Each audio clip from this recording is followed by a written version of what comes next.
Halo semuanya, perkenalkan nama saya Rebecca Ruby Moko Agow dengan NIM 2206 1104 0323 dari kelas C7 Fakultas Ekonomi dan Bisnis jurusan Akuntansi Universitas Samratulangi Manado.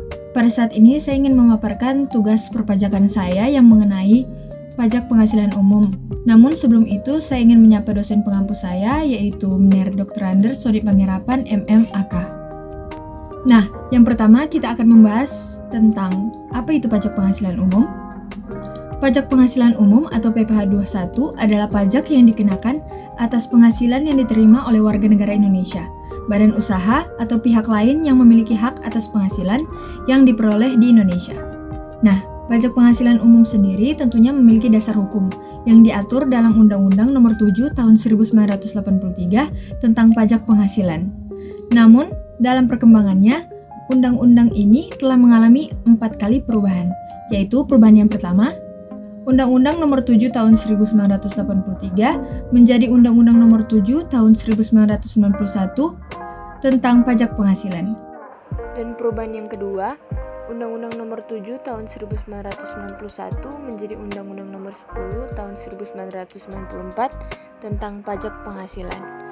Perubahan yang ketiga, Undang-Undang Nomor 10 Tahun 1994 menjadi Undang-Undang Nomor 17 Tahun 2000 tentang pajak penghasilan. Dan perubahan yang terakhir, perubahan yang keempat, Undang-Undang Nomor 17 Tahun 2000 menjadi Undang-Undang Nomor 36 Tahun 2008 tentang pajak penghasilan. Selain itu, ketentuan terbaru tentang PPh telah disempurnakan dan diatur dalam Undang-Undang Nomor 11 Tahun 2020 tentang Cipta Kerja, serta Undang-Undang Nomor 7 Tahun 2021 tentang harmonisasi peraturan perpajakan atau Undang-Undang HPP. Nah, selanjutnya kita akan membahas tentang subjek pajak. Di sini yang menjadi subjek pajak ada 3. Yang pertama, orang pribadi dan warisan yang belum terbagi. Yang kedua, ada badan yang terdiri atas PT, CV, perseroan lainnya, BUMN atau BUMD. Dan yang terakhir, ada BUT atau bentuk usaha tetap. Selain subjek pajak, tentunya ada objek pajak. Objek pajak diartikan sebagai sasaran pengenaan pajak dan dasar untuk menghitung pajak terutang. Yang menjadi objek pajak PPh adalah penghasilan, yaitu setiap tambahan kemampuan ekonomis yang diterima atau diperoleh oleh wajib pajak, baik yang berasal dari Indonesia maupun dari luar negeri, yang dapat dipakai untuk konsumsi maupun untuk menambah kekayaan wajib pajak yang bersangkutan. Subjek PPh dikelompokkan menjadi 4. Yang pertama adalah penghasilan dari pekerjaan bebas, kedua penghasilan dari usaha dan kegiatan, ketiga penghasilan dari modal, dan yang terakhir penghasilan lain-lain seperti pembebasan utang dan hadiah. Nah, selanjutnya kita akan membahas tentang tarif pajak. Tarif PPh 21 berdasarkan skala yang progresif, yang berarti semakin tinggi penghasilan, semakin tinggi pula tarif pajaknya. Untuk wajib pajak badan dalam negeri dan badan usaha tetap ditetapkan dengan tarif 28%. Untuk tahun pajak 2010 menjadi 25%. Untuk wajib pajak orang pribadi dalam negeri dengan penghasilan sampai dengan 50 juta dikenakan tarif pajak sebesar 5%. Dan untuk wajib pajak orang pribadi dalam negeri yang berpenghasilan di atas 50 juta sampai dengan 250 juta dikenakan tarif pajak sebesar 15%. Dan untuk wajib pajak orang pribadi dalam negeri yang berpenghasilan di atas 250 juta sampai 500 juta dikenakan tarif pajak sebesar 25%. Dan yang terakhir, untuk wajib pajak orang pribadi dalam negeri yang berpenghasilan di atas 500 juta dikenakan tarif pajak sebesar 30%. Selanjutnya, saya akan membahas tentang penghitungan penghasilan kena pajak. Dasar yang digunakan untuk menghitung besarnya pajak terutang adalah penghasilan kena pajak. Tetap bersumber pada laporan keuangan atau daftar perhitungan laba rugi setelah dilakukan koreksi fiskal positif atau negatif dapat diperoleh penghasilan neto setelah koreksi. Untuk wajib pajak orang pribadi, dalam mendapatkan penghasilan kena pajak, harus terlebih dahulu penghasilan neto setelah koreksi dikurangi dengan PTKP. Nah, untuk cara penghitungannya seperti di bawah. Pajak terutang sama dengan tarif pajak dikalikan dengan penghasilan kena pajak. Selanjutnya, saya akan menjelaskan tentang cara menghitung pajak.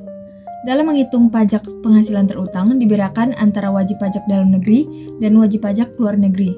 Bagi wajib pajak dalam negeri, ada 2 cara untuk menentukan besarnya penghasilan kena pajak. Yang Pertama, ada penghitungan PPh berdasarkan pembukuan, dan yang kedua ada penghitungan PPh berdasarkan pencatatan.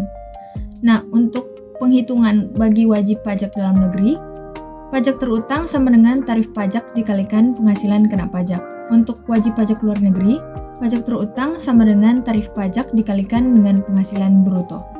Selanjutnya, saya akan membahas yang poin pertama, yaitu penghitungan PPh dengan dasar pembukuan.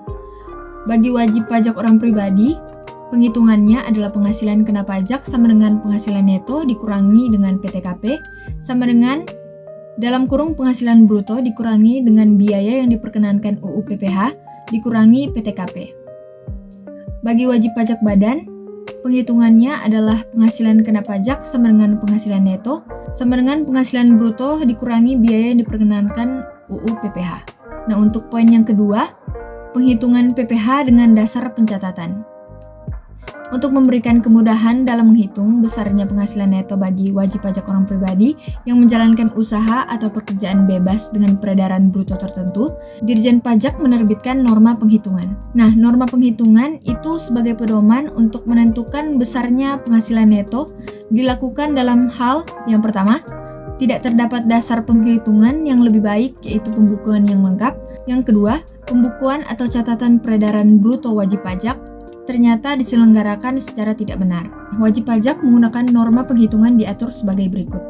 Yang pertama, wajib pajak orang pribadi yang memenuhi syarat peredaran bruto kurang dari 4,8 miliar memberitahukan kepada Dirjen Pajak dalam jangka waktu 3 bulan pertama dari tahun pajak yang bersangkutan. Wajib pajak menyelenggarakan pencatatan. Dan yang kedua, wajib pajak yang menyelenggarakan pembukuan dan wajib menyelenggarakan pencatatan dan dianggap memilih menyelenggarakan pembukuan tetapi tidak sepenuhnya menyelenggarakan kewajiban pencatatan atau pembukuan, tidak bersedia memperlihatkan pembukuan atau pencatatan atau bukti-bukti pendukungnya pada waktu dilakukan pemeriksaan. Nah, teman-teman, peraturan PPh 21 dapat berubah sesuai dengan kebijakan pemerintah yang berlaku. Jadi, selalu penting untuk merujuk ke peraturan terbaru atau berkonsultasi dengan ahli perpajakan untuk memahami dengan baik kewajiban dan hak Anda terkait pajak ini. Nah, sekian pemaparan tugas perpajakan mengenai pajak penghasilan umum dari saya. Mohon maaf jika masih banyak kurangnya atau ada kesalahan kata dalam penyebutan. Terima kasih dan sampai jumpa.